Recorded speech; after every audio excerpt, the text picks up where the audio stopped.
are changing the policies, and that means changing the person in the White House. Friday's numbers were very far from where we want them to be, where the president wants them to be. The president, who started off with such dazzle, now seems incapable of stimulating either the economy or the voters. In some ways, he's still finding himself too absorbed to see what's not working. But the White House is a very hard place to go on a vision quest, especially with a storm brewing. Since Barack Obama took office, the national debt has increased by $4 trillion. That's in just 2.5 years. In 8 years, under President Bush, a big spender, the national debt increased $4.9 trillion. So doing the math, if Mr. Obama's spending jag continues as is, he would run up almost $13 trillion in debt if he serves 2 terms. That's nearly 3 times what Bush did, and far more than any president in American history. The CEO of General Electric, Jeffrey Immelt, was appointed by Mr. Obama to chair the President's Council on Jobs and Competitiveness. As Vice President Biden might say, a big effing deal. Now we find out that GE is launching a joint venture with China worth $2 billion to build jet airliners which will compete against Boeing and other American companies. He was remarkably candid about the path GM has chosen after the taxpayer rescue, but few Americans know what he said.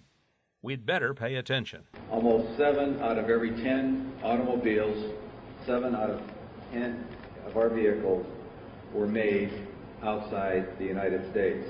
The taxpayer bailout, 70% of the cars and trucks produced by General Motors have been built someplace outside the United States. More and more, that someplace is the People's Republic of China. A lot of people believe these new EPA proposed rules to restrict carbon dioxide emissions are, in effect, a death knell for new coal-fired power plants.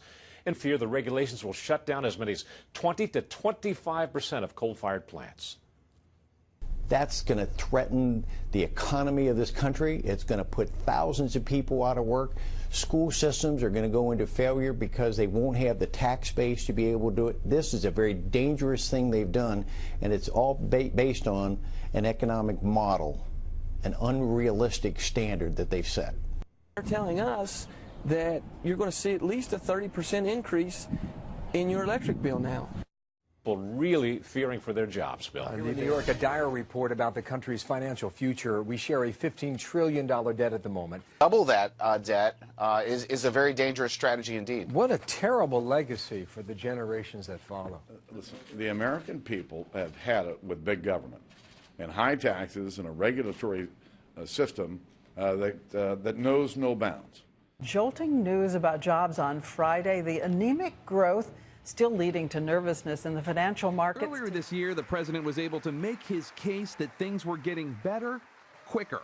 The recovery is speeding up. The economy is getting stronger. The recovery is accelerating. We're making progress. But now the numbers suggest the economic recovery is not speeding up. It's slowing down. Unemployment is up, factory orders are down, the stock market is sliding. Americans are genuinely anxious about the economy. President Obama is spending your tax dollars to create jobs.